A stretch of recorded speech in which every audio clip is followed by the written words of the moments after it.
The first step towards achieving your dreams is having the right coach. Get the best education with Aajshala and make your NET UPSC economics dreams come true. Download the app now. Hello everyone, welcome back to the channel. I am Sunidhi Arya and I teach economics on this channel. फिलहाल हम इस channel पे mathematical economics को पढ़ रहे हैं. इस series में हम अभी तक सेट रिलेशंस एंड फंक्शंस को पढ़ चुके हैं. पिछले कुछ वीडियो से हमने सीक्वेंस एंड सीरीज को शुरू किया था. सीक्वेंस एंड सीरीज के अंदर हमने लास्ट वीडियो में अर्थमेटिक प्रोग्रेस सीरीज कितने तरीके की होती है, sum of the terms of arithmetic progression, यानी कि कोई भी टर्म्स अगर अर्थमेटिक प्रोग्रेशन में दी हुई है तो उनका सम कैसे निकालेंगे, उनका फॉर्मूला की डेरिवेशन और साथ में क्वेश्चंस को देखा था. आज के इस वीडियो से हम सीक्वेंस के ही एक पर्टिकुलर कॉन्सेप्ट को शुरू करने वाले हैं, विच इज ज्योमेट्रिक प्रोग्रेशन, जिसको हम शॉर्ट में जीपी भी बोलते हैं. आज के इस वीडियो में हम समझेंगे कि जीपी होता क्या है, उसका कॉमन टर्म कैसे निकालते हैं और साथ में उस पर बेस्ड एक क्वेश्चन को सॉल्व करने की कोशिश करेंगे. अगर आपने सीक्वेंस एंड सीरीज के इससे पहले वाले 3 पार्ट्स नहीं देखे हैं तो आई वुड रिक्वेस्ट यू कि आप पहले उन पार्ट को देखकर आइए, क्योंकि अगर आपको अर्थमेटिक प्रोग्रेशन में क्लैरिटी रहेगी तो आपको जीपी समझना बहुत आसान हो जाएगा, क्योंकि मैं अर्थमेटिक प्रोग्रेशन के ऊपर बेस बनाकर ही ज्योमेट्रिक प्रोग्रेशन को समझाने वाली हूँ. तो उन वीडियोस के लिंक आपको डिस्क्रिप्शन बॉक्स में मिल जाएंगे. साथ में अगर आप नेट के लिए प्रिपेयर कर रहे हैं तो उनकी जो बुक्स है उसका लिंक भी मैंने डिस्क्रिप्शन बॉक्स में डाल दिया है. If you want that you can purchase that. फटाफट से शुरू करते हैं और देखते हैं कि हमें क्या पढ़ना है. देखिए, जब हमने अर्थमेटिक प्रोग्रेशन की पढ़ाई की थी तो मैंने बताया था कि अर्थमेटिक प्रोग्रेशन एक ऐसी सीरीज होती है जिसमें हम एक सक्सेसिव टर्म को अटेन करते हैं. और किस तरीके से हम सक्सेसिव टर्म को कैलकुलेट कर सकते हैं, अगर हम इसकी प्रीवियस टर्म में एक कॉमन डिफरेंस को ऐड कर दें. ठीक है, ये मैंने आपको एपी में पढ़ाया था. क्या पढ़ाया था मैंने आपको एपी में? एपी में मैंने आपको पढ़ाया था कि अगर हमारे पास एक टर्म गिवन है और साथ में हमें 2 टर्म के बीच का डिफरेंस गिवन है, यानी कि लेफ्ट से हमारे पास अगर a1 गिवन है और हमारे पास कॉमन डिफरेंस हमें 2 गिवन है, तो हम उसकी नेक्स्ट टर्म को पता लगा सकते हैं. और किस तरीके से पता लगा सकते हैं कि जो हमें लास्ट टर्म गिवन है उसमें से हम कॉमन डिफरेंस को ऐड कर देंगे. जैसे कि यहाँ पे 1, 3, फिर हम 3 में 2 को ऐड करेंगे 5 में 2 को ऐड करेंगे 7, फिर 9, फिर 11, फिर 13. ऐसे ही मैंने आपको बताया था कि अगर हमें पिछली टर्म से आगे वाली टर्म पे जाना है तो हम ऐड करेंगे, और अगर हमें पिछली टर्म से उससे पहले वाली टर्म पे जाना है, यानी कि 3 से अगर 1 पे जाना है तो ऑब्वियस बात हम 2 को माइनस करेंगे. और अगर हमें सीरीज में इंक्रीजिंग ऑर्डर में बढ़ना है, आगे की तरफ बढ़ना है, तो हम क्या करेंगे, 2 को ऐड करेंगे. ठीक है, ये अर्थमेटिक प्रोग्रेशन का कॉन्सेप्ट था. अब हमें यह समझना है कि हमने एक कॉन्सेप्ट पढ़ा होगा कंपाउंडिंग या compound interest. I am sure कि इसका नाम सबने सुना होगा, कंपाउंड इंटरेस्ट. और एक कॉन्सेप्ट हमारा होता है डिस्काउंटिंग का कॉन्सेप्ट.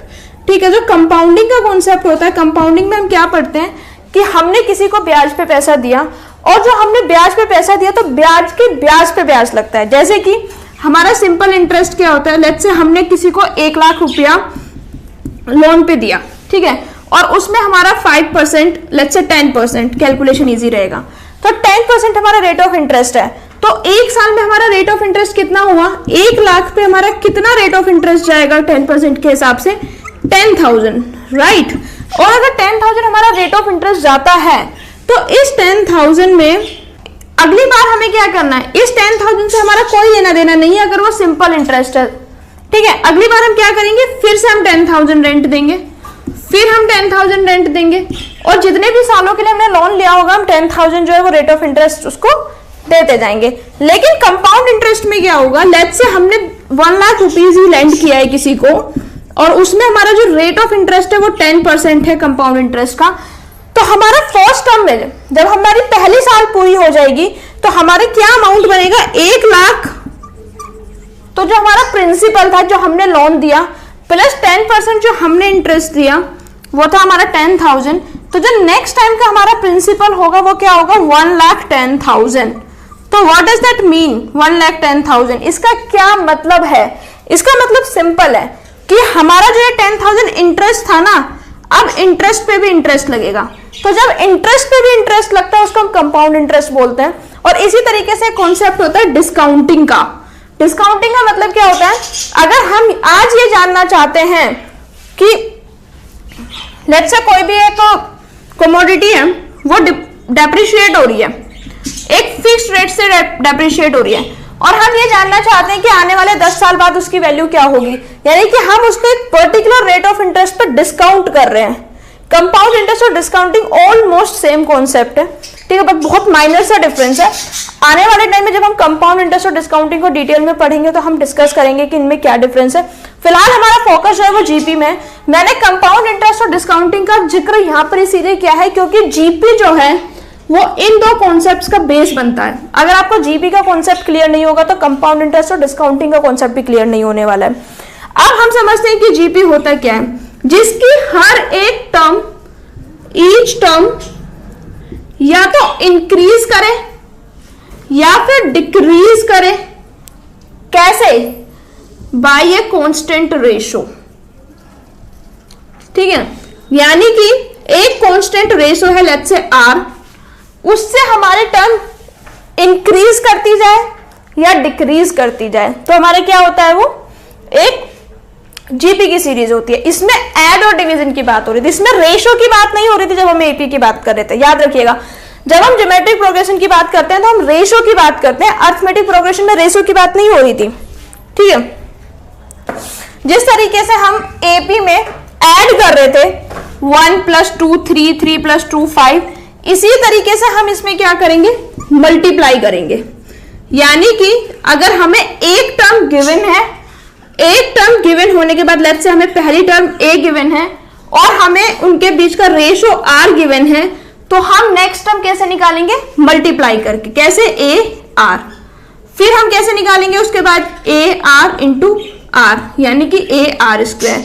यानी कि जब हम मल्टीप्लाई करेंगे तो मल्टीप्लाई हम किस में करेंगे, हम ज्योमेट्रिक प्रोग्रेशन में मल्टीप्लाई करेंगे। अरिथमेटिक प्रोग्रेशन में हम क्या कर रहे थे, हम ऐड कर रहे थे। अब हम देखते हैं कि हम कॉमन टर्म्स कैसे निकाल सकते हैं। लेट्स से हमारी जो फर्स्ट टर्म है a1, उसको हम a मान लेते हैं।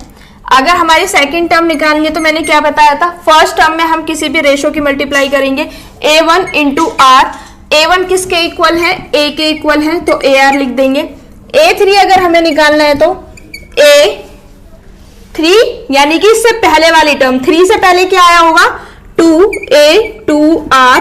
a2 की फाइनल वैल्यू क्या आई थी, ar, साथ में एक r और है, ar स्क्वायर। इसी तरीके से अगर हमें a4 की वैल्यू निकालनी है तो a3 क्यों, क्योंकि a4 से पहले क्या आई होगी, a3।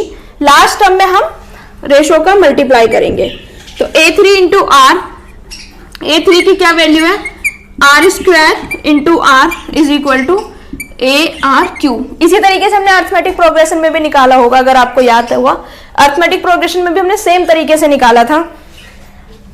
अब हम कहां पे जाते हैं, AN। देखिए इसको थोड़ा सा टेक्निकल तरीके से समझने की कोशिश कीजिएगा। यहाँ पे 4 है, यहाँ पे 3, 3 2 2 1, ठीक है। तो हम क्या करेंगे, यहां से अगर हम n लिख दें, अगर 4 हमारा n है, ठीक है, तो n-1 क्या है, 3, यानी कि अगर इधर n है तो यहाँ पे 1 माइनस हो रहा है, ठीक है। तो an-1, एक टर्म क्या होगी हमारी, माइनस होगी, into r is equal to. अब हमें यह निकालना है कि an-1 की वैल्यू क्या होगी, क्योंकि यहाँ पे हम यही कर रहे थे ना, हमने पहले a3 इंटू आर लिखा। a3 इंटू आर क्यों लिखा, क्योंकि हमें प्रीवियस टर्म में r को मल्टीप्लाई करनी है, ठीक है। तो 4 अगर हमें निकालना है तो थर्ड टर्म में r की मल्टीप्लाई करनी है। सेम वे अगर हमें n निकालना है तो an-1 में r की मल्टीप्लाई करनी है। an-1 की वैल्यू क्या होगी, इज इक्वल टू AR-n-2। अब आप लोग सोच रहे होंगे कि n-2 कैसे आया, ठीक है। अब आप देखिए, अगर यहाँ पे 4 है तो यहाँ पे क्या आया, 2 -2। अगर यहाँ पे 3 है तो यहाँ पे कितना है, पावर 1 पावर है। तो पावर में हम क्या करते हुए जा रहे हैं, 2 माइनस करते हुए जा रहे हैं, जबकि यहाँ पे हम क्या माइनस करते हुए जा रहे हैं, 1 माइनस करते हुए जा रहे हैं। a की पावर n-2 मल्टीप्लाई में क्या आएगा, r। अब ये एक्सपोनेंट का बेसिक रूल होता है कि किसी भी एक्सपोनेंट में अगर बेस सेम है तो हम क्या करते हैं, उनकी पावर को ऐड कर देते हैं। यानी कि अगर इसका बेस सेम है तो हम क्या करेंगे, एक्सपोनेंट को ऐड कर देंगे। जैसे यहाँ पे r की पावर 1 है, तो अब हम इसको ऐड करेंगे तो n-2 + 1 is equal to r n 2 में से 1 गया 1 माइनस 1, ठीक है। तो हमारी फाइनल वैल्यू क्या आ गई, ए आर एन माइनस 1। यानी कि अगर हमें जीपी में ए एन की वैल्यू निकालनी है, अगर हमें जीपी में ए एन की वैल्यू निकालनी है तो किस तरीके से निकालेंगे, A into R N minus 1। Basic concept है, किसी को कोई डाउट नहीं होना चाहिए। सिंपल जिस तरीके से हम एपी का निकालते आ रहे थे उसी तरीके से हमने जीपी को निकाला है, कोई भी डाउट नहीं होना चाहिए। nth टर्म हमने निकाल ली। अब हमें एक और कॉन्सेप्ट इसमें समझना है कि अगर हमें रेशियो निकालना है तो हम कैसे निकालेंगे। रेशियो निकालने के लिए हम क्या करेंगे, प्रीसीडिंग टर्म्स को उसके पहले वाली टर्म से डिवाइड कर देंगे। हम कॉमन डिफरेंस कैसे निकालते थे, एपी में हम कॉमन डिफरेंस निकालते थे A N plus 1 minus A N करके, ठीक है। मैंने आपको बताया भी था कि अगर हमें पीछे की तरफ जाना होता था तो हम सब्ट्रैक्ट कर देते थे, तो A N plus 1 minus A N करके हमारा कॉमन डिफरेंस निकलता था। क्योंकि यहाँ पे हम सक्सेसिव टर्म में मल्टीप्लाई कर रहे हैं, देखिए यहाँ पे हमने ऐड नहीं किया है, यहाँ पे हमने मल्टीप्लाई किया है। तो कॉमन रेशियो निकालने के लिए क्या करेंगे, हम डिवीजन कर देंगे, वी विल डिवाइड इट, ठीक है। That's the basic difference. अगर हमें ए एन की वैल्यू निकालनी है तो इस फॉर्मूले से निकालेंगे, और अगर हमें रेशियो की वैल्यू निकालनी है तो हम इसको डिवाइड करेंगे, ठीक है। अब हम इस कॉन्सेप्ट पे बेसिक क्वेश्चन को देखेंगे, किस तरीके से क्वेश्चन को सॉल्व किया जाता है, ताकि आपका जो कॉन्सेप्ट है और जो डेरिवेशन है वो बिल्कुल एग्जैक्टली क्लियर हो जाए। फटाफट से देखते हैं कि हम क्या क्वेश्चन सॉल्व करने वाले हैं। हमारा क्वेश्चन क्या है कि हमें 10th टर्म निकालनी है एक जीपी की। Find the 10th term of GP whose third term is 16, जिसकी थर्ड टर्म क्या है 16 है, और जिसकी 7th टर्म क्या है वो 1 है। देखिए किस तरीके से इस क्वेश्चन को सॉल्व करेंगे। सबसे पहले हमने ए थर्ड, जो थर्ड टर्म और जो 7th टर्म गिवन है, इसको एक्सपेंड करके देखते हैं कि क्या वैल्यूज निकल के आती हैं। ए थर्ड यानी कि A N is equal to A R N minus 1, ठीक है। ए एन की वैल्यू सबसे पहले हम क्या रखेंगे, 3 रखते हैं। A 3 is equal to A R 3 minus 1 is equal to A R 2। अब हमें ए की वैल्यू 7 रखनी है। A 7 is equal to A R 7 minus 1 is equal to A R 6, ठीक है। कुछ नहीं किया है, हमें थर्ड टर्म गिवन थी, हमें 7th टर्म गिवन थी। इन दोनों टर्म के गिवन होने से हमने क्या किया, उनको वैल्यूज पुट किया और हमारी इक्वेशन बन के आ गई, इक्वेशन नंबर 1 और इक्वेशन नंबर 2, ठीक है। अब हम क्या करेंगे, हमारी जो थर्ड टर्म है वो क्या गिवन है 16, तो ये किसके इक्वल है 16 is equal to A R square. हमारी जो 7th टर्म है वो किसके इक्वल है 1 के इक्वल, तो यहाँ पे क्या लिख सकते हैं हम 1। अगर मैं इसको क्लियर लिखना चाहूं तो a की power A R square is equal to 16, A R की power 1 is equal to 1। That's all we have to write, ठीक है। उसमें क्या है, ये हमारा फर्स्ट इक्वेशन है, ये हमारा सेकंड इक्वेशन है, और बीच का हमने जितना भी कैलकुलेशन किया वो सब हटा दिया। जो हमें थर्ड टर्म गिवन था उससे ये बन के आया, जो हमें 7th टर्म गिवन था उससे ये बन के आया, और अब हमने क्या किया, उनकी जो वैल्यूज हमें गिवन थी वो साथ में रख दी है, उसके अलावा कुछ भी नहीं किया है। जितना हमसे क्वेश्चन ने बोला हमने उतना कर दिया। अब हम क्या करेंगे, a की power r A R 6 upon A R square divide करेंगे हम इक्वेशन 2 में इक्वेशन 1 से। हम अब आप लोग पूछेंगे कि हमने इसको क्यों आगे की तरफ रखा है, या फिर हमने ए आर की पावर 6 और न्यूमरेटर में क्यों रखा है। देखिए मैंने आपको बताया था, जैसे जैसे हमें रेशियो निकालना होता है तो हम पहले वाली टर्म यानी कि जो हमें ज्यादा बाद की टर्म दी होती है उसको ऊपर रखते हैं, क्योंकि हमें 7th टर्म ज्यादा गिवन है। 7th टर्म और जो हमारी थर्ड टर्म है उसमें से हमारी पहले कौन सी आएगी, थर्ड टर्म आएगी, और बाद में कौन सी टर्म आएगी, पहले आएगी थर्ड, बाद में आएगी 7th। तो हम 7th में डिवाइड करेंगे 3 का। क्यों, अगर ये एपी होता तो 7 से 3 जाने के लिए हम 7 में से माइनस करते ना, ठीक है। तो इसीलिए हमने क्या किया, ए आर की पावर 6 अपॉन ए आर का square is equal to A R 6 1 divide by 16। A से एक कैंसिल हो गया। अब आर जो है, जैसे कि मैंने आपको बताया था, एक्सपोनेंट जो होते हैं, एक्सपोनेंट में अगर सेम बेस होता है डिवीजन में पावर माइनस हो जाती है। 6 - 2 is equal to 1 upon 16। r की पावर 4 इज इक्वल टू 1/16। हम 16 को किस तरीके से लिख सकते हैं, 1/2 की पावर 4, क्योंकि 1 की पावर कितनी भी हो वैल्यू 1 ही आने वाली है, तो 1/2 का पावर 4। ठीक है, अगर हमारी पावर सेम होती है तो हम बेस को क्या कर सकते हैं, कंपेयर कर सकते हैं। r इज इक्वल टू 1/2, हमारी r की वैल्यू क्या आ गई, 1/2।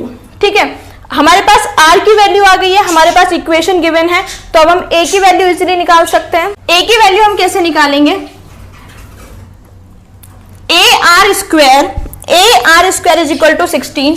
ये जो हमें फर्स्ट इक्वेशन गिवन है ar इज इक्वल टू 16, इसमें हम r की वैल्यू को रख देंगे। r क्या है हमारा, 1/2 का square is equal to 16, a into 1/4 is equal to 16, ये इधर मल्टीप्लाई में जाके क्या हो जाएगा, 64। देखिए अब हमारे पास a भी आ गया, r भी आ गया। मैंने आपको बताया था अगर हमारे पास a और r दोनों आ जाए तो हम कितनी भी जीपी को निकाल सकते हैं, कितने भी टर्म किसी भी सीरीज के निकाल सकते हैं। हमें क्या निकालना था, 10th टर्म।